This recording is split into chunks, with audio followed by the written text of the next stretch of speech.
Limoges recevait pour le compte de la 17e journée de Lidl Star League Saint-Raphaël, des retrouvailles en haute altitude. François-Xavier, deux équipes qui occupent la première partie de tableau. Pourquoi? Parce que lors du match aller, Saint-Raphaël avait surclassé Limoges 35-30. Et depuis, eh bien, Limoges est invaincu dans le championnat de France. Ça commence très bien pour Saint-Raphaël qui, à l'image de ce qu'elle avait livré la semaine passée face à Montpellier, eh bien, réitère les mêmes choses avec beaucoup d'engagement et de qualité offensive. Avec un même rythme que ce qu'on avait vécu lors du match aller, vous le disiez, beaucoup de buts. Eh bien, c'est le cas dans cette première période. Saint-Raphaël est la meilleure équipe dans ce jeu où il y a beaucoup de buts. La projection par montée de balle, mais pas seulement. Le jeu placé à l'image de Dani Sarmiento, Andrea Di Ponda, très précieux. La recherche des pivots. Mais Limoges reste au contact malgré tout grâce à Romuald Collet, la puissance de l'ancien Saranais qui a prolongé du côté de Limoges pour les 2 prochaines saisons. Limoges reste à l'affût, même si l'impression générale est une domination des coéquipiers de Faroudine Melic. Oui, un avantage assez logique à la pause de +3, un avantage qui aurait pu être même plus conséquent malgré la bonne entrée de Yacine Idrissi, un gardien marocain qui va évidemment s'illustrer lors du second acte. Mais logiquement, eh bien, Saint-Raph vire à la pause en tête. Et au retour des vestiaires, c'est un tout autre Saint-Raphaël.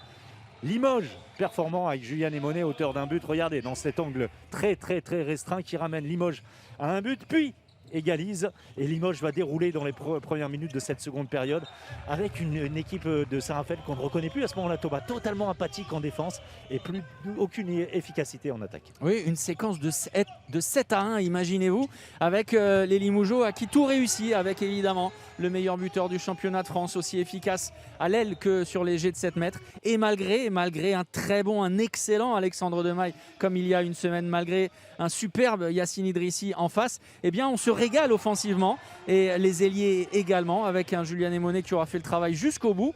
Et Limoges va prendre jusqu'à 4 buts d'avance. C'est à ce moment-là que vire clairement le scénario de cette partie. Et un 7-1 passé par les Limougeaux au retour des vestiaires pour prendre 4 buts d'avance. Et pourtant, Saint-Raphaël donne des signes plutôt de satisfaction avec cet homme très précieux en seconde période. Adrien Di Ponda en défense, mais pas seulement en attaque, très performant à la finition comme à la construction. Saint-Raphaël est en train de grignoter et finalement arrive à un tout petit but. Cet arrêt de Demaille, une nouvelle fois, extraordinaire à ce moment-là.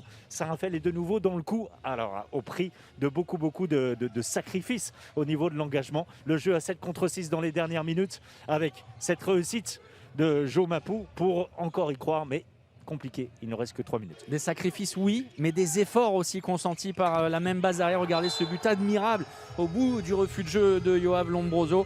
Un but qui vient fermer la boutique et surtout éteindre le suspense. Logiquement, après cette seconde période livrée de manière magistrale par les Limougeaux, eh bien, le LH va s'imposer cette victoire, cette revanche prise lors du match aller et un succès, un nouveau 1 de plus dans la construction de ce grand club qu'est Limoges.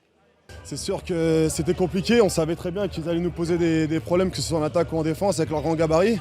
Voilà, en première mi-temps, on prend beaucoup de ballons, notamment sur le pivot.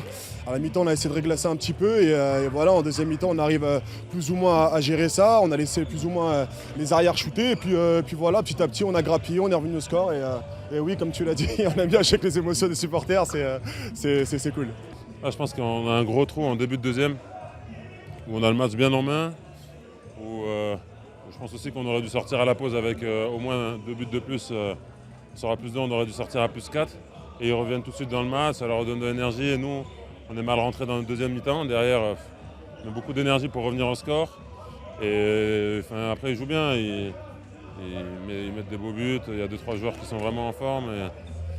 Et c'est vrai qu'il nous manque un petit truc, quoi, je sais pas. Dans l'état d'esprit, je trouve qu'on y est. Dans le jeu, c'est cohérent. Mais il manque ce truc de garder notre niveau de jeu pendant 60 minutes pour permettre de gagner ces matchs-là ou de prendre des points contre Montpellier la semaine dernière.